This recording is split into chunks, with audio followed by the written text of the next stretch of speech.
ನಮಸ್ಕಾರ. ಆಹಾರ, ಆರೋಗ್ಯ, ಆಧ್ಯಾತ್ಮ, ಸಂಸ್ಕಾರದ ಬೆಳಕು ತಮ್ಮೆಲ್ಲರಿಗೂ ಸ್ವಾಗತ, ಸುಸ್ವಾಗತ. ಬೆಳಕು ಅಂತಂದಾಗ ಕಣ್ಣು ಬೇಕು. ಎರಡು ಕಣ್ಣಾದ್ರೂ ದೃಷ್ಟಿ ಒಂದು ಅಂತೀವಿ. ಆ ದೃಷ್ಟಿನೇ ಇಲ್ಲದೆ ಇದ್ರೆ ಜಗತ್ತೇ ಕತ್ಲಾಗ್ಬಿಡುತ್ತೆ. ಹಾಗಾಗಿ ಇವತ್ತು ಅಂತಾರಾಷ್ಟ್ರೀಯ ಕಣ್ಣು ದಾನದ ದಿನ.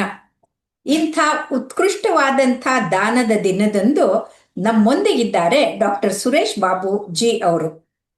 ಇವರು ಸಾಮಾನ್ಯ ಕಣ್ಣಿನ ಡಾಕ್ಟರ್ ಅಲ್ಲ, ಇಡೀ ಕರ್ನಾಟಕಕ್ಕೆ ಕಣ್ಣಾದ ಬೆಳಕು ತೋರಿಸುವಂಥ ಮಿಂಟು ಆಸ್ಪತ್ರೆಯ ಅಲ್ಲಿ ಕಾರ್ನಿಯಾ ಇದಕ್ಕೆ ಹೆಡ್ ಆಗಿದ್ದಾರೆ. ಅದಲ್ಲದೆ ಮೆಡಿಕಲ್ ಸೂಪರಿಂಟೆಂಡೆಂಟ್ ಆಗಿದ್ದಾರೆ. ಬಡ ಬಗ್ಗರಿಗೆ ದೀಪವನ್ನ ಬೆಳಕನ್ನು ತೋರಿಸುವಂತ ಅತ್ಯಂತ ಉತ್ತಮ ಕೆಲಸವನ್ನ ಮಾಡ್ತಾ ಇದ್ದಾರೆ.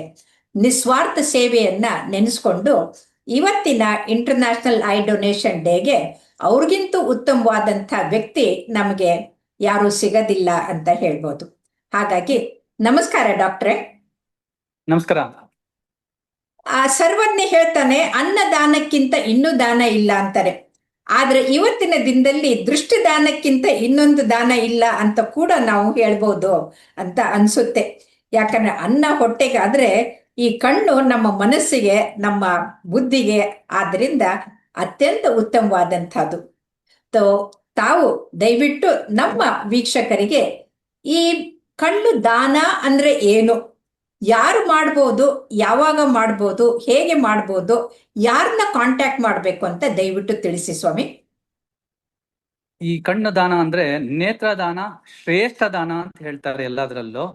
ಈ ನೇತ್ರದಾನ ಮಾಡೋದ್ರಿಂದ ಮಿನಿಮಮ್ ಇಬ್ರು ಕುರುಡರಿಗೆ ದೃಷ್ಟಿ ಸಿಗೋ ಚಾನ್ಸಸ್ ಇರುತ್ತೆ. ಸೊ ಯಾರು ಮಾಡ್ಬೋದು? ಯಾರು ಬೇಕಾದ್ರೂ ಮಾಡ್ಬೋದು. ಇದಕ್ಕೆ ಯಾರಾದ್ರೂ ಕಾಯಿಲೆ ಇದ್ರೆ ಮಾಡ್ಬೋದಾ? ಹೌದು. ಯಾವ ಕಾಯಿಲೆ, ಕಣ್ಣಿನ ಕಾಯಿಲೆ ಇದ್ರೂ ಮಾಡ್ಬೋದು. 2 ವರ್ಷಕ್ಕಿಂತ ಮೇಲ್ಪಟ್ಟು ವಯಸ್ಸಾದವರು, 100 ವರ್ಷ ಅಥವಾ 100 ವರ್ಷ ದಾಟಿರೋರು ಕೂಡ ಇದು ಕಣ್ಣು ದಾನ ಮಾಡ್ಬೋದು.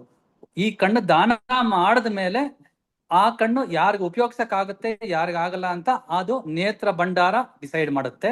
ಸೊ ಎಲ್ಲರೂ ಮಾಡ್ಬೋದು. ಇದು ಸತ್ತ ನಂತರ ಮಾಡೋದು. ಬದುಕಿರ್ಬೇಕಾದ್ರೆ ಯಾರು ಮಾಡಕ್ಕಾಗೋದಿಲ್ಲ. ಸೊ ಸತ್ತ ನಂತರ ಸುಮಾರು 6 ರಿಂದ 8 ಗಂಟೆ ಕಾಲದೊಳಗಡೆ ಐ ಬ್ಯಾಂಕಿಗೆ ತಿಳಿಸಿದ್ರೆ ಅಥವಾ ಐ ಕಲೆಕ್ಷನ್ ಸೆಂಟರ್ಗೆ ತಿಳಿಸಿದ್ರೆ ಅವರು ಬಂದು ತಗೊಂಡು ಹೋಗ್ತಾರೆ. ಸೊ ಇದು ಬೇರೆಯವರಿಗೆ ತುಂಬಾ ಉಪಯೋಗ ಆಗುತ್ತೆ. ಒಂದು ಬೆಳಕನ್ನು ಕೊಟ್ಟಂಗಾಗುತ್ತೆ, ಒಂದು ಜೀವ ಕೊಟ್ಟಂಗಾಗುತ್ತೆ. ದಯವಿಟ್ಟು ಎಲ್ಲ ಕಣ್ಣು ದಾನ ಮಾಡಿ. ಸುಡಬೇಡಿ, ಆಮೇಲೆ ಅದನ್ನ ಹೂಣಬೇಡಿ. ನಿಮ್ಮ ಕಣ್ಣುಗಳ ಸತ್ತ ಮೇಲೆ ದಯವಿಟ್ಟು ದಾನ ಮಾಡಿ. ಹೌದು, ಬಹಳ ಬಹಳ ಮುಖ್ಯವಾದಂತ ಮಾತು ಹೇಳಿದ್ರಿ. ಯಾಕಂತಂದ್ರೆ ನಾವು ಸತ್ತ ಮೇಲೆ ಉಳಿಯೋದು ಹೆಸರು, ಉಸಿರು ನಿಂತ ಮೇಲೆ ಹೆಸರು ಉಳಿಯುತ್ತೆ ಅಂತಾರೆ. ಆದ್ರೆ ನಮ್ಮ ಉಸಿರು ನಿಂತ ಮೇಲೆ ಹೆಸರು ಉಳಿಬೇಕು ಬಿಡಬೇಕು ಗೊತ್ತಿಲ್ಲ. ಆದ್ರೆ ದೃಷ್ಟಿ ಉಳಿಬೇಕು ಅಂತಂದ್ರೆ ನಿಮ್ಮ ಕಣ್ಣುಗಳು ಇನ್ನೊಬ್ಬರಿಗೆ ಬೆಳಕಾಗ್ಲಿ ಅನ್ನೋದನ್ನ ಬಹಳ ಚೆನ್ನಾಗಿ ಹೇಳಿದ್ರೆ. ಎಲ್ಲೋ ಒಂದು ಕಡೆಗೆ ನಮ್ಮ ಜನರಲ್ಲಿ ಮೂಢನಂಬಿಕೆ ಅಥವಾ ಮಿತ್ತಿದೆ. ಅಂದ್ರೆ ಕಥೆಗಳು, ಕಟ್ಟುಕಥೆಗಳಿರುತ್ತಲ್ಲ. ಒಬ್ಬ ತಾಯಿ ಇದ್ದವಳು ತನ್ನ ಕಣ್ಣನ್ನ ಮಗನಿಗೆ ಕೊಟ್ಟಿರ್ತಾಳೆ. ಆ ಮಗ ಇದ್ದವನು ಕೀಳಾಗೆ ಕಾಣ್ತಾ ಇರ್ತಾನೆ. ಆಮೇಲೆ ನೋಡಿದ್ರೆ ಅದು ಗೊತ್ತಾಗತ್ತೆ ತಾಯಿನೇ ಅವಳು ಕೊಟ್ಟಿದ್ಲು ಅಂತ. ಇದೆಲ್ಲ ಕಟ್ಟುಕಥೆಗಳನ್ನ ಕೇಳಿದಂತ ಜನ ಎಲ್ಲೋ ಒಂದು ಭ್ರಮೆಯಲ್ಲಿರ್ತಾರೆ. ಹಾಗಾಗಿ ಅವರಿಗೆ ಬದುಕಿದಾಗ ಯಾರೂ ಕೊಡಕ್ಕಾಗೋದಿಲ್ಲ, ಸತ್ತ ಮೇಲೆ ಮಾತ್ರ ನೇತ್ರದಾನ ಮಾಡ್ಬೇಕಂತ ಬಹಳ ಚೆನ್ನಾಗಿ ಹೇಳಿದ್ರಿ ನೀವು. ಈ ನೇತ್ರದಾನದ ಬಗ್ಗೆ ಅತಿ ಹೆಚ್ಚು ಪ್ರಚಾರಕ್ಕೆ ಬಂದಿದ್ದು ನಮ್ಮ ನಟ ಸಾರ್ವಭೌಮ ರಾಜ್ಕುಮಾರ್ ಅವರು ನೇತ್ರ ಕೊಟ್ಟಾಗ ಜನರಲ್ಲಿ ಒಂದು ಸಂಚಲನ ಬಂದ್ಬಿಡ್ತು. ಆದ್ರೆ ಎಲ್ಲೋ ಒಂದು ಕಡೆಗೆ ಅದು ಮುಂದೆ ಹೋಗ್ತಾ ಇಲ್ವೇನೋ ಅಂತ ಅನಿಸ್ತಾ ಇದೆ. ತಮ್ಮಲ್ಲಿ ವರ್ಷಕ್ಕೆ ಎಷ್ಟು ನೇತ್ರದಾನ ಬರುತ್ತೆ ಸರ್? ನಮ್ಮಲ್ಲಿ ವರ್ಷಕ್ಕೆ ಸುಮಾರು 250 ಕಣ್ಣುಗಳು ನೇತ್ರದಾನ ಬರ್ತವೆ. ಸೊ ಈ 250 ಕಣ್ಣು ಬಂದ್ರು ಎಲ್ಲಾ 250 ಕಣ್ಣುಗಳು ನಾವು ಉಪಯೋಗಿಸ್ಕೊಳಕ್ ಆಗೋದಿಲ್ಲ. ಕಾರಣಾಂತರ ಇರ್ತವೆ. ಯಾವುದೇ ವ್ಯಕ್ತಿಯ ಕಣ್ಣುಗಳು ದಾನ ಆಗಿ ನಮ್ಮ ಹತ್ರ ಬಂದ್ರೆ ಫಸ್ಟ್ ಅದ್ರ ಕ್ವಾಲಿಟಿ ನೋಡ್ತೀವಿ. ಆ ಕ್ವಾಲಿಟಿ ಚೆನ್ನಾಗಿದ್ರೆ ಮಾತ್ರ ಬೇರೆಯವರಿಗೆ ಹಾಕಕ್ಕೆ ನಾವು ರಿಲೀಸ್ ಮಾಡ್ತೀವಿ. ಸೆಕೆಂಡ್, ಸಿರೋಲಜಿ ಟೆಸ್ಟ್ ಅಂತ ಮಾಡ್ತೀವಿ. ದಾನ ಮಾಡಿದವರಲ್ಲಿ ಯಾವ್ದಾದ್ರು ಸೋಂಕಿನ ಕಾಯಿಲೆ ಯಾವ್ದು ಇಲ್ವಾ ಅಂತ ಟೆಸ್ಟ್ ಮಾಡ್ತೀವಿ. ಆ ಯಾವ್ದು ಇಲ್ಲ ಅಂತ ಅಂದ್ರೆ ಮಾತ್ರ ಅದನ್ನ ಅವ್ರಿಗೆ ಇದು ಮಾಡ್ತೀವಿ. ಹಾ, ಇನ್ನೊಂದು ಅವ್ರಿಗೆ ಯಾವ ಕಾಯಿಲೆಯಿಂದ ಸತ್ತಿದ್ದಾರೆ ಅಂತಾನೂ ನಾವು ನೋಡ್ಕೊಂತೀವಿ. ಹೌದು ಕೆಲವೊಂದು ಕಾಯಿಲೆಗಳಿಂದ ಸತ್ತಿದ್ರೆ ಅದನ್ನ ಬೇರೆಯವ್ರಿಗೆ ಹಾಕಕ್ಕೆ ನಮ್ಗೆ ಅವಕಾಶವಿರುವುದಿಲ್ಲ. ಸೊ ಹಾ ಇದನ್ನೆಲ್ಲ ಇಟ್ಕೊಂಡ್ರು ಸುಮಾರು 100 ಕಣ್ಣುಗಳೇನಾದ್ರು ಬಂತು ಅಂದ್ರೆ ನಮ್ಮ ನೇತ್ರ ಭಂಡಾರಕ್ಕೆ 40 ಕಣ್ಣುಗಳು ಮಾತ್ರ ನಾವು ಅದನ್ನ ಬೇರೆಯವ್ರಿಗೆ ಹಾಕಕ್ಕಾಗುತ್ತೆ. ಬಟ್ ಹ್ಮ್ 60 ಕಣ್ಣು ಏನ್ ಮಾಡ್ತೀರಾ ಅಂತ ಹೇಳಿದ್ರೆ, ಆ 60 ಕಣ್ಣು ನಮ್ಮಲ್ಲಿ ಸ್ನಾತಕೋತ್ತರ ವಿದ್ಯಾರ್ಥಿಗಳಿರ್ತಾರೆ. ಹಾ ಅವರು ಈ ಕಣ್ಣಿನ ಆಪರೇಷನ್ ಮಾಡೋದು ಹೆಂಗೆ, ಕಣ್ಣಿನ ಹಾ ಇದು ಮಾಡೋದು ಹೆಂಗೆ ಅಂತ ಅದನ್ನ ಆ ಕಣ್ಣನ್ನ ಉಪಯೋಗಿಸಿ ಯಾವ್ದು ಕಣ್ಣು ಬೇರೆಯವರಿಗೆ ನಾವು ಹಾಕಕ್ ಆಗಲ್ವೋ ಆ ಕಣ್ಣಿನ ಮೇಲೆ ಅವರು ಉತ್ತೀರ್ಣಗೊಳ್ತಾರೆ. ಆಮೇಲೆ ಓ ಇದನ್ನ ಕೆಲವು ನಾವು ಪೆಥಾಲಜಿಗೆಲ್ಲ ಕೊಟ್ಟು ಆ ಕಾಯಿಲೆಗಳೇನಾದ್ರು ಇದಾವ ಒಳಗಡೆ, ಅದಕ್ಕಿಂತ ಏನಾದ್ರು ಇದಾವ ಅಂತ ನಾವು ಅದನ್ನೂ ಟೆಸ್ಟ್ ಮಾಡಿಸ್ತೀವಿ. ಸೊ ಹಾ ಕಣ್ಣುಗಳು ಯಾವ್ದು ವ್ಯರ್ಥ ಆಗಲ್ಲ. ನಾವು ಹ್ಮ್ ಯಾವ್ದು ಕಣ್ಣು ಎಸೆಯೋದಿಲ್ಲ, ಸುಡೋದಿಲ್ಲ ಅಥವಾ ಉಣೋದಿಲ್ಲ. ಹ್ಮ್ ಬಂದಿರೋ ಕಣ್ಣು ಎಲ್ಲ ನಾವು ಸೂಕ್ತವಾಗಿ ಅದನ್ನ ಉಪಯೋಗಿಸ್ತೀವಿ. ಸೊ ಎಷ್ಟು ಚೆನ್ನಾಗಿ ನೀವು ಪ್ರಯೋಜನನ್ನ ವಿವರಿಸಿದ್ರಿ. ಯಾಕಂದ್ರೆ ಇವತ್ತಿನ ಸ್ನಾತಕೋತ್ತರ ವಿದ್ಯಾರ್ಥಿಗಳಿದಾರಲ್ಲ, ಅವರೇ ಮುಂದೆ ಉತ್ತಮವಾದಂಥ ನೇತ್ರ ತಜ್ಞರಾಗುವಂಥವ್ರು. ಅವ್ರಿಗೆ ಹ್ಯಾಂಡ್ಸ್ ಆನ್ ಟ್ರೈನಿಂಗಿಗೂ ಕೂಡ ಇದು ಉಪಯೋಗ ಆಗತ್ತೆ ಅಂತ ಹೇಳಿದ್ರೆ, ಹಾಗಾಗಿ ಯಾರ ಕಣ್ಣ ದಾನ ಕೂಡ ಅದು ವ್ಯರ್ಥ ಆಗೋದಿಲ್ಲ, ಅದು ಪ್ರಯೋಜನಕ್ಕೆ ಬರುತ್ತೆ ಅನ್ನೋದನ್ನ ಕೂಡ ತಿಳಿಸಿದ್ರಿ. ಈಗ ಎಲ್ಲೋ ಒಂದು ಕಡೆಗೆ ಆ ಧರ್ಮದವರು ಈ ಧರ್ಮದವರು ಕೊಡಬೇಕು ಕೊಡಬಾರ್ದು ಅನ್ನೋ ಒಂದು ಗೊಂದಲ ಜನರ ತಲೆಯಲ್ಲಿ ಇದೆ. ಅದರ ಬಗ್ಗೆ ಏನ್ ಹೇಳ್ತೀರಾ? ಯಾವುದೇ ಧರ್ಮ ಆಗ್ಲಿ ಕಣ್ಣು ಕೊಡಬಾರ್ದು ಅಂತ ಎಲ್ಲೂ ಧರ್ಮದವರು ಹೇಳಿಲ್ಲ. ಇದು ಹೌದು ಒಂಥರ ಅಪಪ್ರಚಾರ ಆಗಿರುತ್ತೆ, ಅಥವಾ ಪ್ರಚಾರದಲ್ಲಿ ಯಾರಿಗೋ ಕರೆಕ್ಟ್ ಆಗಿ ಅದು ಸರಿಯಾಗಿ ಸೇರಿರೋದಿಲ್ಲ. ಏನ್ ಹಾ ಹೇಳ್ಬೇಕಂದ್ರೆ ಇಂಥ ಧರ್ಮದವ್ರು ಕೊಡಲ್ಲ ಅಂತ. ಬಟ್ ಎಲ್ಲೂ ಯಾವ ಧರ್ಮದಲ್ಲೂ ಬುಕ್ಕದ ಗ್ರಂಥದಲ್ಲೂ ಎಲ್ಲೂ ಬರ್ದಿಲ್ಲ ಕಣ್ಣು ಹೌದು ಕೊಡಬಾರ್ದು ಅಂತ. ಸೊ ಹಾ ಇದು ಎಲ್ಲರೂ ತಮ್ಮ ಮನಸ್ಸಿಗೆ ಹಚ್ಕೋಬೇಕು. ಅಂದ್ರೆ ನಾವು ಹ್ಮ್ ಕೊಟ್ಟ ಮೇಲೆ ಮುಂದಿನ ಜನ್ಮದಲ್ಲಿ ಕುರುಡರಾಗಿ ಹುಡ್ತೀವಿ ಅಂತ, ಅದು ತುಂಬಾ ಸುಳ್ಳು. ಆ ತರದ್ದು ಯಾವುದು ಇಲ್ಲ, ಎಲ್ಲೂ ಬರ್ದೂ ಇಲ್ಲ. ಸೊ ಯಾರೋ ಆತರ ಆಗೋದಿಲ್ಲ. ಇನ್ನ ನಿಮಗ್ ಕಣ್ಣು ದಾನ ಮಾಡ್ತಾವ ಅಂದ್ರೆ ಸತ್ ಮೇಲೂ ನಿಮಗ್ ಪುಣ್ಯ ಸಿಗುತ್ತೆ. ಬರೀ ಹೌದು ಬದುಕಿರ್ಬೇಕಾದ್ರೆ ನೀವು ಹೌದು ಪುಣ್ಯ ಹೌದು ಇದು ಹೌದು ಮಾಡೋದಲ್ಲ, ಸತ್ ಹೌದು ಮೇಲೂ ನಿಮ್ಮ ಪುಣ್ಯ ನಿಮ್ಗೆ ಬರುತ್ತೆ. ದಯವಿಟ್ಟು ಹ್ಮ್ ಇದಕ್ಕೆ ಯಾವ ನಮ್ಮ ಗುರುಗಳು ಅಥವಾ ಮೌಲ್ವಿಗಳು ಅಥವಾ ಯಾರಾದ್ರೂ ಗುರುದ್ವಾರದವರು ಯಾರು ಅಥವಾ ಜೈನರು ಯಾರಾಗ್ಲಿ ಅವ್ರು ಬಂದು ಕಣ್ಣು ದಾನ ಮಾಡಬಾರ್ದು ಅಂತ ಹೇಳಿಲ್ಲ. ಇದು ಹೌದು ಆಮೇಲೆ ಒಂದ್ಸತಿ ಬಂದ ಮೇಲೆ ಇಂಥವ್ರಿಗೆ ಹಾಕ್ತಿವಿ ಅಂತ ಹೇಳಲ್ಲ, ಯಾಕಂದ್ರೆ ನಿಮ್ಗೆ ಹೌದು ಪ್ರಾಮಿಸು ಮಾಡೋದಿಲ್ಲ. ಅದು ಇಟ್ ಬಿಕಮ್ಸ್ ಹೌದು a property of the I bank. ಅದು ಹೌದು ವೈಟಿಂಗ್ ಲಿಸ್ಟ್ ಪ್ರಕಾರ ಯಾರಿಗೆ ಆದ್ಯತೆ ಇರುತ್ತೆ ಅವರಿಗೆ ಹಾಕ್ತಿವಿ. ಸೊ ನೀವು ಹಾ ಇಂಥವ್ರಿಗೆ ಹಾಕಿ ಅಂತ ನೀವು ಹೇಳಂಗೂ ಇಲ್ಲ, ಅಥವಾ ನಾವು ಹ್ಮ್ ಅದ್ರ ನಿಮ್ಮ ಹತ್ರ ಇಂದ ಇದು ತಗೊಳ್ಳೋದಿಲ್ಲ. ಯಾರಿಗೆ ಹಾಕಿದ್ರು ಅಂತೂ ನೀವು ಹೇಳೋ ಹಾಗಿಲ್ಲ ಅಲ್ವಾ? ಹೌದು ಹೌದು, ಹಾ ಇದು ತುಂಬಾ ಗೌಪ್ಯವಾಗಿರುತ್ತೆ. ನಿಮ್ಮ ಹೌದು ಕಣ್ಣು ನೀವು ದಾನ ಮಾಡಿದಾಗೆ ಅದಕ್ಕೆ ಒಂದು ನಂಬರ್ ಅಂತ ಕೊಡ್ತೀವಿ. ಮತ್ತೆ ಹ್ಮ್ ಯಾರಿಗ್ ಹಾಕ್ತಿವಿ ಅಂತ ಅದು ನಂಬರ್ ಅಂತ ಸಿಗುತ್ತೆ.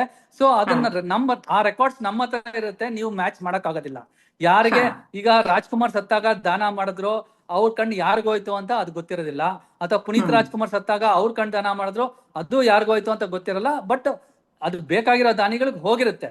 ಸೊ ಇವ್ರಿಗೆ ಹೋಗಿದೆ, ಇವ್ರಿಗೆ ಹಿಂಗಾಗಿದೆ ಅಂತ ನಿಮಗೂ ಗೊತ್ತಿರಲ್ಲ, ನಮಗೂ ಗೊತ್ತಿರಲ್ಲ. ಅದು it is all part of A secret that is maintained in the I bank. ಹೌದು ಹೌದು. ನನ್ನ ಅಸೋಸಿಯೇಟು ಡಾಕ್ಟರ್ ಚಿತ್ರಾ ನರಸಿಂಹನ್ ಅಂತ, ನನ್ನ ಜೊತೆಗೆ ಜಯದೇವನಲ್ಲಿ ಕೆಲಸ ಮಾಡಿದವರು, ಅವ್ರ ತಂದೆ ತಾಯಿ ಇಬ್ಬರದು ಕಣ್ಣನ್ನ ನಾವು ಮಿಂಟೋ ಆಸ್ಪತ್ರೆಗೆ ದಾನ ಮಾಡಿದ್ವಿ. ಹಾಗಾಗಿ ಮಿಂಟೋ ಆಸ್ಪತ್ರೆ ಅಂದ್ರೆ ಇಡೀ ಕರ್ನಾಟಕಕ್ಕೆ ಒಂದು ದೃಷ್ಟಿಯನ್ನ ಕೊಡುವಂಥ ಒಂದು ದೇವರ ದೇಗುಲ ಅಂತ ನಾವು ಹೇಳ್ಬೋದು. ಹಾಗಾಗಿ ಈಗ ಕಣ್ಣು ಅಂತಂದಾಗ ಎಲ್ಲರೂ ಏನ್ ಅನ್ಕೊಳ್ತಾರೆ, ಇಡೀ ಕಣ್ಣನ್ನೇ ಹಾಕ್ತಾರೆ ಅಂತ ಅನ್ಕೊಂಡಿದ್ದಾರೆ. ಆ ತಪ್ಪು ಕಲ್ಪನೆಯನ್ನ ಸ್ವಲ್ಪ ಅವ್ರಿಗೆ ಸರಿಪಡಿಸಿ. ಈ ಕಣ್ಣಂದ್ರೆ ಕಣ್ಣು ನಾವು ಅಲ್ಲಿ ಸತ್ತಿರೋ ಪೇಷಂಟ್ ಇಂದ ಅಥವಾ ರೋಗಿಯಿಂದ ನಾವು ತಗೊಂಡೋಗೋದು, ಪೂರ್ತಿ ಕಣ್ಣು ತಗೊಳ್ಳೋದು ಇತ್ತು. ಈಗಲೂ ಪೂರ್ತಿ ಕಣ್ಣು ತಗೊಂಡೋಗ್ತೀವಿ. ಆಮೇಲೆ ಒಂದ್ ಕಡೆ ಕೆಲವರು ಸ್ವಲ್ಪ ಇಂಪ್ರೂವ್ಮೆಂಟ್ ಆಗ್ಬಿಟ್ಟು ಬರೀ ಕಾರ್ನಿಯಾಸ್ ಕ್ಲಿಯರೆನ್ಸ್ ಬಟನ್ ಅಂತ, ಅಂದ್ರೆ ಪಾರದರ್ಶಕ ಪಟಲ ಏನಂತೀವಿ, the transparent lens that is there in front of the iris. ಕರಿಗುಡ್ಡೆ ಮುಂದೆಗಡೆ ಇರೋದು ಟ್ರಾನ್ಸ್ಪರೆಂಟ್ ಸ್ಟ್ರಕ್ಚರ್ನ ಬರೀ ಅಷ್ಟನ್ನೇ ಮಾತ್ರ ತಗೊಂಡೋಗೋ ವಿಧಾನವು ಈಗ ಬಂದಿದೆ. ಸೊ ಎರಡು ವಿಧಾನವಾದಲ್ಲಿ ನಾವು ಶೇಖರಿಸ್ತೀವಿ. ಪೂರ್ತಿ ಕಣ್ ತಗೊಂಡೋದ್ರು ಅಥವಾ ಬರೀ ಪಾರದರ್ಶಕ ಪಟಲ ತಗೊಂಡೋದ್ರು, ಹಾಕೋದು ಮಾತ್ರ ಬರೀ ಪಾರದರ್ಶಕ ಪಟಲ ಮಾತ್ರ. ಪೂರ್ತಿ ಕಣ್ಣು ಒಬ್ರಿಂದ ಒಬ್ರಿಗೆ ಹಾಕೋದಿಲ್ಲ. ಇನ್ನೊಂದು, ಯಾವುದೇ ಪ್ರಾಣಿ ಕಣ್ಣು ಮಾತ್ರ ಹಾಕೋದೇ ಇಲ್ಲ. ದಯವಿಟ್ಟು ಅದು ನಿಮ್ಗೆ ಏನಾದ್ರೂ ನಿಮ್ಮ ಮನಸ್ಸಲ್ಲಿದ್ರೆ ಅದನ್ನ ತೆಗೆದು ಬಿಡಿ. ಮನುಷ್ಯರದ ಮಾತ್ರ ಹಾಕೋದು. ಹೌದು. ಸೆಕೆಂಡ್ ಏನಂದ್ರೆ ಈ ಕಣ್ಣು ಯಾರಿಗೂ ಮಾರಾಟ ಆಗೋದಿಲ್ಲ. ಈ ಹೌದು. ನೇತ್ರ ಭಂಡಾರದ ಒಂದು ಇದಂದ್ರೆ, ಒಂದು ಮಾರಾಟ ಅನ್ನೋದು, ಫೈನಾನ್ಷಿಯಲ್ ಟ್ರಾನ್ಸಾಕ್ಷನ್ ಅನ್ನೋದು ಇಲ್ವೇ ಇಲ್ಲ. ಇಲ್ವೇ ಇಲ್ಲ, ಎಲ್ಲರಿಗೂ ವ್ಯಾಪಾರೀಕರಣ ಉಚಿತವಾಗಿ ಇಲ್ಲ. ಸಿಗುತ್ತೆ. ಹೌದು. ಎಲ್ಲರಿಗೂ ಉಚಿತವಾಗಿ ಸಿಗುತ್ತೆ. ಆಮೇಲೆ ಹ್ಮ್. ನಮ್ಮ ಮಿಂಟೋ ಕಣ್ಣಾಸ್ಪತ್ರೆದು ಒಂದು ವಿಶಿಷ್ಟ ಏನಂದ್ರೆ, ಇಲ್ಲಿಗೆ ಸರ್ಜರಿ ಕೂಡ ಎಲ್ಲಾ ಪೇಷಂಟ್ಗಳಿಗೂ ಫ್ರೀ. ಯಾರಿಗೂ ವೆರಿ ಗುಡ್. ಈ ಸರ್ಜರಿ ಇದು ನಿಮ್ಗೆ 1 ಪೈಸಾ ಚಾರ್ಜ್ ಮಾಡೋದಿಲ್ಲ. ಅತ್ಯಂತ ಅತ್ಯಂತ ಅದ್ಭುತವಾದಂಥ ಉತ್ತಮವಾದಂಥ ಕೆಲಸವನ್ನ ನೀವು ಮಾಡ್ತಾ ಇದ್ದೀರಿ. ತುಂಬಾ ತುಂಬಾ ಧನ್ಯವಾದಗಳು. ಈಗ ಇನ್ನೊಂದು, ಈ ಕಾರ್ನಿಯಾ ಅಂತಂದ್ರಲ್ಲ, ಆ ಪಟಲನ್ನ ಆ ಪೂರ್ತಿ ಇಡಿಯಾಗಿ ತಗೊಳ್ತೀರಾ ಅಥವಾ ಅದರದ್ದು ಒಂದು ಲೇಯರು ಅಥವಾ 2 ಲೇಯರು ತಗೊಂಡು ಒಬ್ಬರಿಗೆ ಇಬ್ಬರಿಗೆ ಹಾಕುವಂತದ್ದೇನಾದ್ರೂ ವ್ಯವಸ್ಥೆ ಇದೆನಾ ಸರ್? ಇದು ಮೊದಲು ಸ್ಟಾರ್ಟ್ ಆದಾಗ ಸುಮಾರು 100 ವರ್ಷದ ಹಿಂದೆ ಪೂರ್ತಿ ಕಾರ್ನಿಯಾನ ಫುಲ್ ಥಿಕ್ನೆಸ್ ಅಂತ ನಾವು ಗ್ರಾಫ್ಟ್ ಮಾಡ್ತಾ ಇದ್ವಿ. ಸೊ ಹಾ. ಬರ್ತಾ ಬರ್ತಾ ಈಗ ಟೆಕ್ನಾಲಜಿ ಎಲ್ಲ ಅಡ್ವಾನ್ಸ್ ಆದ್ಮೇಲೆ ಸುಮಾರು ಹಾ. ಒಂದು 15-20 ವರ್ಷದಿಂದ ವಿ ಆರ್ ಹಾ. Doing layers by transplant, depending okay. Upon the I condition. ಯಾರಿಗೆ ಹಾ. ಯಾವ ಲೇಯರ್ ಹಾಕಬಹುದು ಅಂತ ಡಿಸಿಷನ್ ತಗೊಂಡ್ರೆ, ಹಾ. ಅಥವಾ ಫ್ರಂಟ್ 90% ಆಫ್ ದ ಐ ಹಾ. ಆಂಟೀರಿಯರ್ ಲ್ಯಾಮೆಲ್ಲಾರ್ ಕೆರಟೋಪ್ಲಾಸ್ಟಿ ಅಂತ ಅದ್ ಹಾ. ಮಾಡ್ತೀವಿ. ಹಾ. ಅದು ಅಥವಾ ಬರೀ ಪೋಸ್ಟೀರಿಯರ್ ಲೇಯರ್ಸ್ ಬೇಕಾಗಿದ್ರೆ ಡಿಸೆಕ್ ಅಥವಾ ಡಿಮೆಕ್ ಅಂತ 2 ತರ ಗ್ರಾಫ್ಟ್ ಮಾಡ್ತೀವಿ. ಸೊ ಅದು ಹಾ. ಲೇಯರ್ ಬೈ ಲೇಯರ್ ಹಾಕ್ಬೋದು. ಸಪೋಸ್ ಈ ತರ ಮಾಡ್ತು ಅಂದ್ರೆ ಒಂದು ಕಣ್ಣು 2 ಪೇಷಂಟ್ಗೆ ನಾವು ಉಪಯೋಗಿಸ್ಕೋಬಹುದು. ಸೊ ಒಬ್ಬ ದಾನಿ 2 ಕಣ್ಣು ದಾನ ಮಾಡ್ತು ಅಂದ್ರೆ ಸುಮಾರು 4 4 ಜನರಿಗೆ. ಪೇಷಂಟ್ಗೆ ಅದು ಉಪಯೋಗ ಆಗುತ್ತೆ. ಹ್ಮ್. ಹ್ಮ್. ಬಹಳ ಒಳ್ಳೆ ಕೆಲಸ ಇದನ್ನ ಹೇಳಿದ್ರಿ. ಯಾಕಂತಂದ್ರೆ ಒಬ್ಬ ವ್ಯಕ್ತಿ ಸತ್ರು ಕೂಡ ಆ 2 ಕಣ್ಣು ಕೊಟ್ಟಾಗ 4 ಜನರಿಗೆ ದೃಷ್ಟಿ ಬರುತ್ತೆ ಅಂತಂದ್ರೆ ಇದು ನಿಜವಾಗ್ಲೂ ಪ್ರತಿಯೊಬ್ಬರು ಅರಿಬೇಕಾದಂಥ ವಿಚಾರ, ಶ್ರೇಷ್ಠ ದಾನ ಅಂತಂದು. ಇನ್ನೊಂದು ನಾನು ಪ್ರಶ್ನೆ ಕೇಳಬೇಕಾಗಿತ್ತು. ಈಗ ದಾನ ಮಾಡೋರು ಇರ್ತಾರಲ್ಲ, ಅವರು ದಾನ ಎಷ್ಟು ಗಂಟೆ ಒಳಗಡೆ ಮಾಡಬೇಕು, ಅಥವಾ ಸಾಯೋ ಮೊದಲನ್ನೇ ಅವರು ನೋಂದಣಿ ಮಾಡಿದ್ರೆ ವಾಸಿನ, ಅಥವಾ ಸತ್ತ ಮೇಲೂ ಮಾಡ್ಬೋದಾ? ಅದ್ರ ಬಗ್ಗೆ ಸ್ವಲ್ಪ ತಿಳಿಸ್ಕೊಡಿ ಸರ್. ಒಂದು ಸಾಯಕ್ಕಿಂತ ಮುಂಚೆ ನಾವು ಮಾಡೋದು ಪ್ಲೆಡ್ಜ್ ಅಂತ. ಈ ಹಾ. ಪ್ಲೆಡ್ಜಸ್ ಮಾಡೋದ್ರಿಂದ ಅವೇರ್ನೆಸ್ ತುಂಬಾ ಡೆವಲಪ್ ಆಗುತ್ತೆ. ಈ ಹ್ಮ್. ಜನರಲ್ಲಿ ಗೊತ್ತಾಗುತ್ತೆ. ಇದು ನಾವು ಹ್ಮ್. ಪ್ಲೆಡ್ಜ್ ಪ್ರೋಗ್ರಾಮ್ಸ್ ಯಾಕೆ ಇಟ್ಕೊಂತೀವಿ ಅಂದ್ರೆ, ಪಬ್ಲಿಕ್ ಅಲ್ಲಿ ಅಥವಾ ಹ್ಮ್. ಜನಸಾಮಾನ್ಯರಿಗೆ ಇದು ಹ್ಮ್. ಅವೇರ್ನೆಸ್ ಕೊಡುವಂತದ್ದು. ಈ ಹೌದು. ಅವೇರ್ನೆಸ್ ಕೊಟ್ಟಾಗ ಯಾರಾದ್ರೂ ಅವರು ಸಂಬಂಧಿಕರು ಅಥವಾ ಹ್ಮ್. ತಿಳಿದಿರೋರು ಅವ್ರಿಗೆ ಗೊತ್ತಿರೋ ಹ್ಮ್. ಕಡೆ ಸತ್ರೆ, ಅವ್ರಿಗೆ ಒಂದ್ ಸ್ವಲ್ಪ ಆ ಮೊಮೆಂಟ್ ಅಲ್ಲಿ ಅವ್ರಿಗೆ ಹ್ಮ್. ಹೇಳ್ತು ಅಂದ್ರೆ ಅವರು ಹಾ. ದಾನಿಗಳಾಗಕ್ಕೆ ಇಷ್ಟಪಡ್ತಾರೆ. ಸೊ ಹೌದು. ಯಾರಾದ್ರೂ ದಾನ ಮಾಡ್ಬೇಕು ಅಂದ್ರೆ ಸತ್ ಮೇಲೆ ಅವ್ರು ಪ್ಲೆಡ್ಜ್ ಹ್ಮ್. ಮಾಡ್ಲೇಬೇಕು ಅಂತ ಏನ್ ರೂಲ್ ಇಲ್ಲ. ಪ್ಲೆಡ್ಜ್ ಹಾ. ಸತ್ ಮೇಲೆ ಅವ್ರ ಬಾಡಿಗೆ ಯಾರು ವಾರಸುದಾರರು ಇರ್ತಾರೋ ಹಾ. ಅವ್ರದ್ದು decision, okay. Because they will be the legal holders of that body. Dead so body. ಅವರು hmm. They have to take the decision even if they hmm. Have pledged or not pledged also. Okay. Okay. ಆಮೇಲೆ within 6 to 8 hours, ಯಾಕಂದ್ರೆ ನಮ್ದು ಸ್ವಲ್ಪ cold ಪ್ರದೇಶ ನಮ್ದು, up to ಹಾ. 8 hours ಇನ್ winters ಅಲ್ಲೆಲ್ಲ up to 8 hours ನಾವು ತಗೋಬಹುದು. ಸೊ ಹಾ. ಸತ್ ಮೇಲೆ ಕಣ್ಣು ಮುಚ್ಚಿಬಿಟ್ಟು ಒಂದು ಹಾ. ಐಸ್ ಪ್ಯಾಕ್ ನ ಹಣೆ ಮೇಲೆ ಇಟ್ಬಿಟ್ಟು ಒಂದು ಹಾ. ಫ್ಯಾನ್ ರನ್ ಮಾಡ್ತಾ ಇದ್ರೆ ಆ ಹಾ. ಒಂಥರ ಅದು ಬಿಸಿಲಿಗೆ ಬಾಡಿ ಎಕ್ಸ್ಪೋಸ್ ಆಗ್ತಿದ್ರೆ, ಹಾ. ಸೊ ಹಾ. ಇವೆಲ್ಲ ಈ ತರ ಮಾಡ್ತು ಅಂದ್ರೆ ಹೆಡ್ ಅಂಡ್ ಎಲಿವೇಶನ್ ಮಾಡಿ ಇವೆಲ್ಲ ಹಾ. ಅನುಕೂಲ ಆಗುತ್ತೆ ನಮ್ಗೆ ಐ ಕಲೆಕ್ಷನ್ಗೆ. ಸೊ ಹಾ. 6 to 8 hours is the ideal time. ಈ ಹಾ. ಟೈಮಲ್ಲಿ ನೀವು ಇಮಿಡಿಯೇಟ್ ಆಗಿ ಫೋನ್ ಮಾಡ್ತು ಅಂದ್ರೆ ನಮ್ಗೆ ಒಳ್ಳೇದು. ಯಾಕಂದ್ರೆ ಹ್ಮ್. ಬೆಂಗಳೂರು ಅಂತ ಪ್ರದೇಶದಲ್ಲಿ ಸುಮಾರು ಹ್ಮ್. 1 ಗಂಟೆ 1.5 ಗಂಟೆ 2 ಗಂಟೆ ಟ್ರಾವೆಲಿಂಗ್ ಟೈಮೇ ಆಗುತ್ತೆ. ಸೊ ಹೌದು. ಬೇಗ ನೀವು ಡಿಸಿಷನ್ ತಗೊಳ್ಳಿ, ಬೇಗ ನಮಗೆ ತಿಳಿಸಿ. ನಮಗೂ ಸ್ವಲ್ಪ ಟೈಮ್ ಕೊಟ್ರೆ ನಮ್ಮವರು ಪ್ರಿಪೇರ್ ಆಗ್ಬಿಟ್ಟು ಅಲ್ಲಿಗೆ ಬರಕ್ಕೆ ಅನುಕೂಲ ಆಗುತ್ತೆ. ಹೌದು. ಹೌದು. ಹೌದು. ನಿಜವಾಗ್ಲೂ ತುಂಬಾ ಉಪಯುಕ್ತವಾದಂತ ಮಾಹಿತಿ ಹೇಳಿದ್ರಿ. ಯಾಕಂದ್ರೆ ಒಬ್ಬ ವ್ಯಕ್ತಿ ತಾನು ಬದುಕಿದಾಗ್ಲೇ ಕಣ್ಣನ್ನ ಪ್ಲೆಡ್ಜ್ ಮಾಡಿದಾಗ ಅವ್ರ ಕುಟುಂಬದವ್ರಿಗೆ ಗೊತ್ತಿರುತ್ತೆ ಇದು ಅವ್ರ ಆಸೆ, ಕೊನೆ ಆಸೆ ಆಗಿತ್ತು ಅಂತ. ಅವರಿದ್ದವರು ಜೀವ ಹೋಗ್ತಾ ಇದ್ದಂಗೆ ಇನ್ನು ಡೆತ್ ಸರ್ಟಿಫೈ ಮಾಡೋ ಮೊದಲೇನೆ ನಿಮಗೆ ಫೋನ್ ಮಾಡಿದ್ರೆ ಅದು ಒಳ್ಳೇದಾಗತ್ತೆ. ಸೊ ನಾನು ಇವತ್ತು ಇಂಟರ್ನ್ಯಾಷನಲ್ ಐ ಡೊನೇಷನ್ ಡೇ ಆಗಿರೋದ್ರಿಂದ, ನನಗೆ 75 ವರ್ಷ ಆಗಿರೋದ್ರಿಂದ ನಾನು ಮಿಂಟೋನಲ್ಲಿ ನನ್ನ ಕಣ್ಣನ್ನ ಪ್ಲೆಡ್ಜ್ ಮಾಡ್ತೀನಿ ಅಂತ ಹೇಳ್ತಾ, ನೀವು ಇಷ್ಟೊಂದು ಉಪಯುಕ್ತವಾದಂಥ ಮಾಹಿತಿಯನ್ನ ನಮ್ಮ ವೀಕ್ಷಕರಿಗೆ ಕೊಟ್ಟಿದ್ದಕ್ಕೆ ತಮಗೆ ತುಂಬಾ ತುಂಬಾ ಧನ್ಯವಾದಗಳು.